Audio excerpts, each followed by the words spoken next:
اللہ اکبر اللہ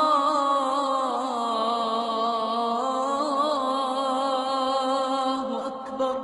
خاوند اور بیوی کے رشتے کو بعض بیویاں ایسی نادان ہوتی ہیں کہ اولاد کی محبت میں خاوند کو ڈیگریڈ کرتی ہیں، بعض خاوند ایسے نادان ہوتے ہیں اپنے ماں باپ کے احترام میں بیوی کو ذلیل کرتے ہیں، اپنے بہن بھائیوں کی سن سن کر اپنی بیوی کو مارتے پیٹتے ذلیل کرتے ہیں۔ یہ ہر گھر کی کہانی ہے، ان دونوں سے میرے اللہ نے روکا ہے۔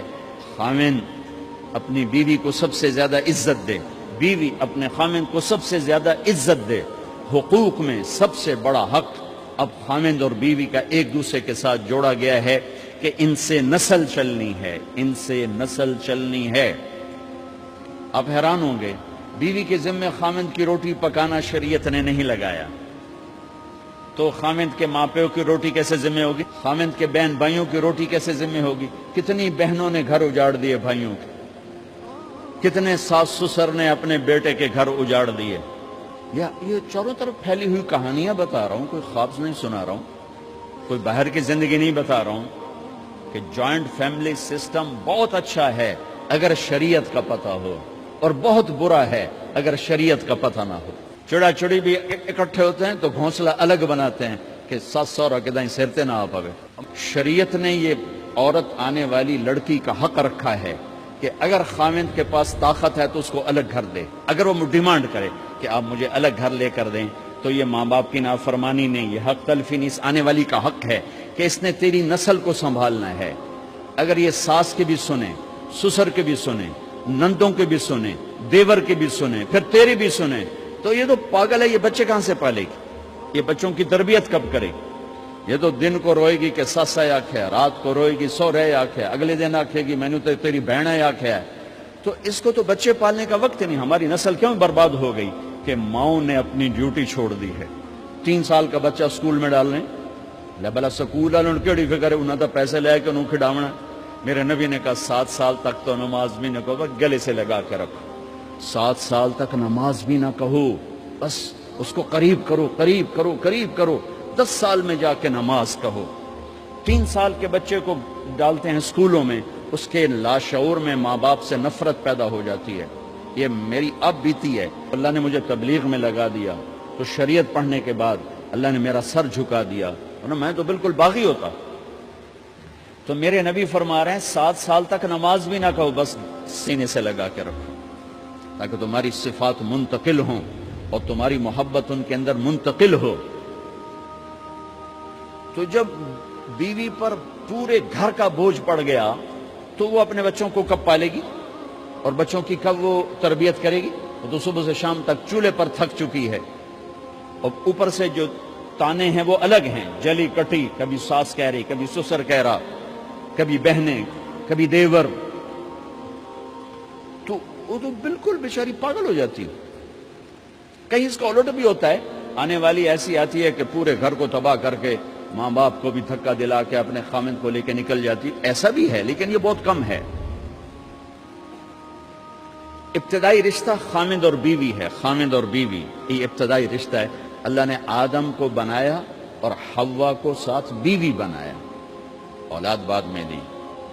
اور ایک اور بات، آدم کو بنا دیا مٹی کا پتلا کٹھا کر کے، مٹی کٹھی کر کے پتلا بنا دیا، 40 سال کے بعد روح ڈالی، چل بھائی جا جنت، اور اکیلے بھیج دیا، بیوی نہیں دی۔ حالانکہ اللہ چاہتا تو ساتھ ہی حضرت حوا کی مٹی کا ڈھیر بھی لگا دیتا، اس کا پتلا بھی تھپ دیتا، فرشتوں سے تھپوا دیتا، اور پھر 40 سال کے بعد دونوں کو کٹھا جنت میں ڈالتا۔ بہت سارے پیغام، اس میں بہت سارے پیغام، تاخیر ساتھ نہیں بنایا، دیر سے بھیجا، انتظار قدر کو بڑھانے کے لیے کہ عورت کی قدر کرنا، کمزور ذات ہے، کمزور مخلوق ہے، قدر کرنا۔ دوسرا، پہلے دن پتلا نہیں بنایا کہ ننگا پڑا ہو، عورت کا پتلا ننگا ہو، مٹی کا ہو، پتھر کا ہو، تو اس میں کیا کشش؟ تو ان مرد کے لیے کشش کوئی نہیں، تو فرشتوں کو کیا کشش تھی؟ پہلے دن سے عورت کو پردے میں بنایا، بے پرد نہیں کیا، بے پرد نہیں کیا، اس کا پتلا نہیں بنایا، اسے ننگا نہیں چھوڑا۔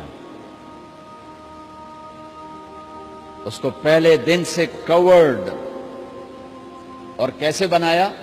فرشتوں کی آنکھوں پہ پردہ اور آدم کو سلا دیا۔ آدم علیہ السلام سوئے ہوئے ہیں، فرشتوں کی آنکھوں کے سامنے پردہ ڈال دیا گیا۔ جب آدم اٹھے ہیں، اور ایک اور بات، جنت میں رہ کر بھی آدم علیہ السلام کا دل نہیں لگتا تھا، اداس رہتے تھے۔ اماں آئی تو بابے دا دل لگا، تو اداس رہتے تھے جنت میں۔ جب آنکھ کھلی تو اپنے لیفٹ سائیڈ پہ ایک خاتون، سر سے لے کر پاؤں تک لباس میں۔ آپ نے سنا ہے نا، یوسف علیہ السلام دنیا میں سب سے خوبصورت ہستی پیدا کیے گئے۔ یہ مردوں میں، عورتوں میں سب سے خوبصورت حضرت حوا کو پیدا کیا گیا۔ کون ہے؟ کہتے ہیں اللہ کی آدم تیری بیگم کون ہے؟ تیری بیگم۔ نکاح پڑھایا، پھینکا، آدم مہر ادا کرو۔ تو نے پوچھا کیا مہر دوں؟ تو وہاں تو سونا چاندی ڈھیر لگے پڑے تھے۔ اللہ تعالیٰ کہتے دا من سونا چاہ کے دے دے۔ میرے اللہ نے کہا تیری نسل میں میرا آخری حبیب آنے والا ہے، اس پہ ایک دفعہ درود پڑھ دے، یہ مہر ہے۔ سیدھے ہاتھ میں برکت ہے، پیدا کیا الٹی طرف سے۔ الٹی طرف سے کیوں پیدا کیا ہے؟ کہ الٹی طرف دل ہے، اور دل کے نیچے جو پسلی ہے وہاں سے پیدا کیا۔ اس میں پیغام کیا دیا کہ عورت جس روپ میں ہو، پہلا روپ اس کا بیوی بنا، پھر وہ ماں بنی، پھر اس آگے بیٹی کا روپ ہے، پھر بہن کا روپ ہے، پھر خالہ ہے، پھوپھی ہے، دادی ہے، نانی ہے، ساس ہے۔ جس روپ میں بھی عورت ہے اس کو دل کے قریب جگہ دو۔ یہ دل کے نیچے سے پیدا کرنے میں یہ پیغام دیا گیا ہے، اسے ذلیل نہ کرو، اسے خوار نہ کرو، اسے بے عزت نہ کرو، اس پر شدت نہ کرو۔ تو پہلا بنیادی رشتہ خامند اور بیوی ہے، اور آخری رشتہ بھی خامند اور بیوی ہے۔ لیکن اس وقت ہمارے معاشرے میں خامند سے زیادہ اس کے ماں باپ حق جتلاتے ہیں، خامند سے زیادہ اس کی بہنیں حق جلاتی ہیں، خامند سے زیادہ اس کے رشتہ دار حق جتلاتے ہیں، اور جھوٹی سچی شکایتیں لگا کر بیوی سے متنفر کرتے ہیں، اور کہیں بیوی کو خامند سے متنفر کرتے ہیں، آپس میں لڑائی لڑا کے پھر خوش ہوتے ہیں۔ میرے نبی سے پوچھا جائے یا رسول اللہ آپ کو سب سے زیادہ کس سے پیار ہے؟ تو آپ نے کہا عائشہ سے۔ اللہ، وہ جھینپ کے کہنے کے نہیں، میں پوچھ رہا ہوں لوگوں میں آپ کو کس سے زیادہ پیار ہے؟ تو آپ کہتے ابو بکر سے۔ تو آپ نے پھر کہا ابوہا، مجھے عائشہ کے باپ سے زیادہ پیار ہے۔ پھر پہلے عائشہ کا، تو پھر کہتے ابو بکر۔ تو آپ نے کہا نہیں، ابوہا، مجھے عائشہ کے باپ سے سب سے زیادہ پیار ہے۔ یہ آپ کو میسج دیا ہے کہ گھر کی زندگی کیسے ہوتی ہے، کوئی عشق نہیں چڑھا ہوا تھا، میسج ہے نا۔ ہم عائشہ چھوٹی عمر کی تھی، ان کو آٹا گوندھ کے دیتے تھے، آٹا گوندھ کے دیتے تھے، پھر جب ان کو آٹا گوندھنا آ گیا پھر چھوڑ دیا، پھر ان کو سامنے بٹھا کر لقمے پر سامنے بٹھا کر لقمے بنا کے کھلاتے تھے۔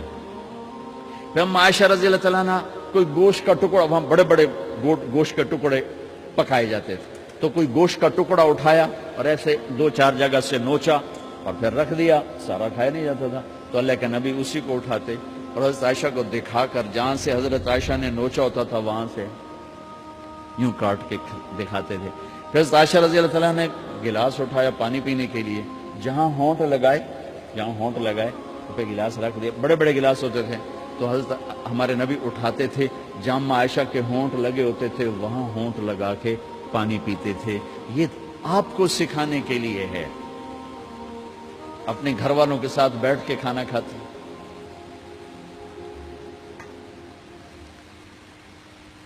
یہ میرے نبی کی معاشرت ہے، یہ میرے نبی کی زندگی۔ گھر میں جھاڑو دیتے، اپنے کپڑے خود دھوتے، کوئی چیزیں بکھری پڑی ہوتی تو بیوی کو نہیں ڈانٹتے، خود اٹھ کے سیٹ کر کے رکھ دیتے، گھر والوں کے ساتھ مل کر برتن دھوتے، صفائی کرتے، گھر والوں کے ساتھ مل کر۔ یہ میرے نبی کی ایک خوبصورت زندگی ہے بھائیو بہنوں، ہم بھلا چکے ہیں۔ بیوی کے لیے خامد کو سب سے بڑا حقدار۔ بعض لڑکیاں ایسی نادانی کرتی ہیں کہ شادی کے بعد بھی اپنے ماں باپ کی آنکھ کو دیکھ کے چلتی ہیں. شادی کے بعد سب سے بڑا حق خامند کا ہے. شادی کے بعد سب سے بڑا حق خامند کا ہے.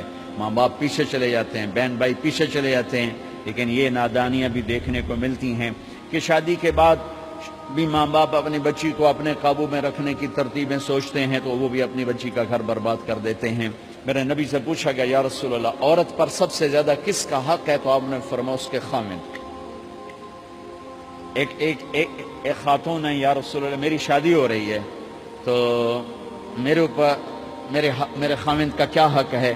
تو آپ نے ارشاد فرمایا تیرے خامند کے جسم پر زخم ہو, زخموں میں پیپ پڑ جائے اور تو اپنی زبان سے چاٹ چاٹ کے زخم صاف کرے تو تو نے اپنے خامند کا حق ادا نہیں کیا. خامند کو سمجھایا کہ سب سے بہترین مسلمان وہ ہے جو بیوی سے اچھا سلوک کرتا ہے, اور میرا سب سے اچھا سلوک ہے اپنی بیویوں کے ساتھ. یعنی قاب قوسین او ادنا آپ کا مقام ہے.